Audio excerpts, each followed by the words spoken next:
Shabbat Shalom. I'm going to start off by saying I planned this out before I found out it was in thirds, so you're going to get the three connected. This week's Parsha begins the Joseph story by presenting the first three vignettes of the bigger story of Joseph and the amazing Technicolor Dreamcoat. I'm a musical theater kid, I had to. The first vignette tells us of Joseph's visions of sheaves of wheat bowing to his sheaf, and then 11 stars, the moon, and the sun bowing to him, which he interpreted to mean his brothers, father, and mother would bow to him, and which made his brothers and father angry when Joseph told them. It ends with his brothers conspiring to kill him out of jealousy and anger, then deciding to strip him of his coat of many colors, sell him into slavery to the Ishmaelites, and fake his death by presenting the bloody, covered, colorful coat to his father, who mourned. Sorry, asthma's not fun. The third vignette shows us Joseph's early time in Egypt. First as a favorite slave for Pharaoh's prefect, then as a prisoner due to false accusations of rape that his master's wife made after Joseph repeatedly turned down her advances, even leaving part of his clothes with her when she tried to grab him and force him to sleep with her. It ends with Joseph, now overseeing the other prisoners in his jail, meeting the Pharaoh's baker and cupbearer, who each have their own startling dream while in his care, and Joseph offering to try and interpret their dreams for him. The second vignette, however, seemingly takes a left turn, focusing the story first on Joseph's brother Judah, his marriage, and his 3 sons, and then shifting the focus to Judah's daughter-in-law, Tamar. Tamar was married to Judah's first son, who was displeasing to God and died. Then Tamar was married to Judah's second son, who also ended up displeasing God and too was killed. When Tamar went to Judah expecting to be married to his youngest son, Judah sent her back to her father's house, saying he would call for her when his youngest son was of age. However, even after Judah's youngest son was of age, he didn't summon Tamar, thinking it was her fault that his other sons had died, and her curse would leave him with no sons if he let her marry the last remaining one. After Judah's wife died, he traveled to Timnah, where Tamar happened to be at the same time.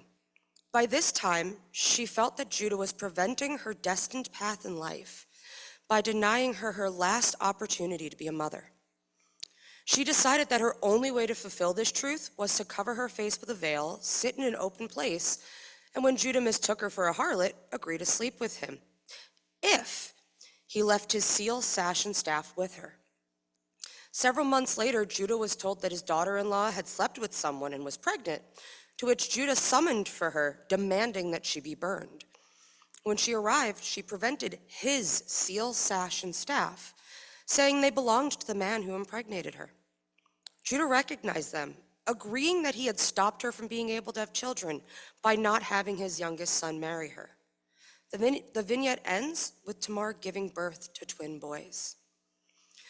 When I was reading these pieces, I wondered what the significance was for including a seemingly out-of-place story in the middle of the main narrative. I kept finding drashes and discussions that talked about how the Judah and Tamar story was meant to juxtapose the Joseph story by showing the deceitful side of relationships, or how it was meant to pair with the rape allegation story to show women in deceit and the different outcomes. Both theories felt wrong to me, because in each scenario, it would have been much more powerful if it was part of a pair of stories instead of a set of 3. After some contemplation, I began to realize that all 3 vignettes do have a common theme of the main character doing their best to discover their destiny and then walk the path that will allow them to live their truth, even when they are doubted, denied, and hindered. When I viewed the Parsha through this lens, I felt a true connection to Joseph and Tamar. Joseph had prophetic dreams that he was mocked and hated for and was sold into slavery because of the anger and belief it caused. Tamar felt God called her to be a mother and that her only hope to fulfill this calling was by deceiving Judah and then turning it back on him. Joseph kept to his path while serving as a slave and was rewarded by being jailed for false accusations. But still he kept his faith and tried to help others with his gift. Before living my truth, I tried to be the most faithful Catholic, denying my sexuality and gender identities to the point of serious harm. Even after being forced out, I hid my true self from many, masking aspects of myself and playing roles that I thought others wanted me to. In April of this year, I got to quietly enjoy my 5-year anniversary of my name change being granted, realizing that I had been living socially and legally as my authentic transgender self for 5 years. In August of 2023, I began the journey to follow a path and live a true life, and live a truth that had been pulling me towards it for many years, my conversion to Judaism. On Thursday, I officially became part of the Jewish community, and I thought of my transgender truth, Joseph's truths, and Tamar's truth, as well as the winding and unorthodox paths taken by each of us while I was in the mikveh, feeling my body push back against the gentle tug of the currents. Just as Joseph and Tamar struggled but managed to right the boat and reach their destined endings with time, I have too. Among many of my friends and chosen family, I'm known as someone who willingly takes the first step into treacherous and uncertain paths, even when I'm scared or worried, and holds on to the belief that it'll all work out somehow if I just keep going.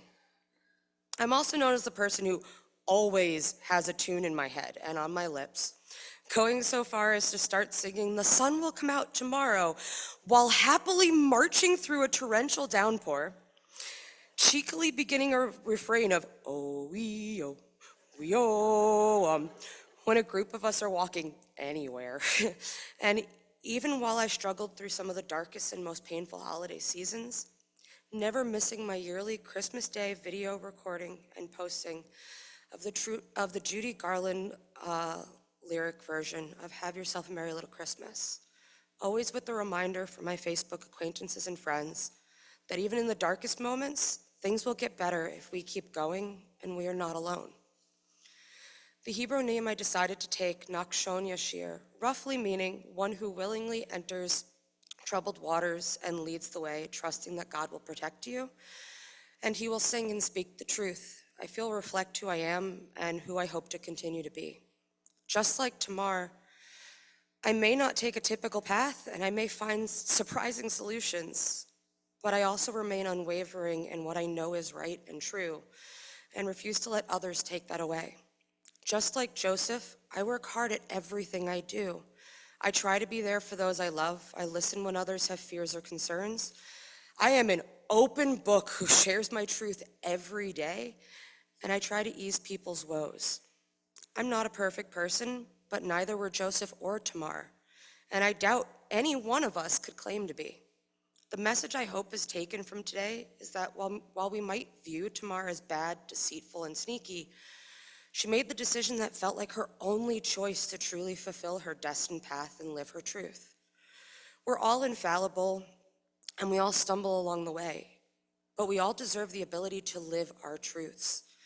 Maybe Tamar and Joseph were never meant to be seen as opposites, but rather as harmonies, uplifting the same united message, that we should live each day as authentically, fearlessly, and with the strength to overcome any barrier as we continue our paths towards our final goals. Shabbat Shalom.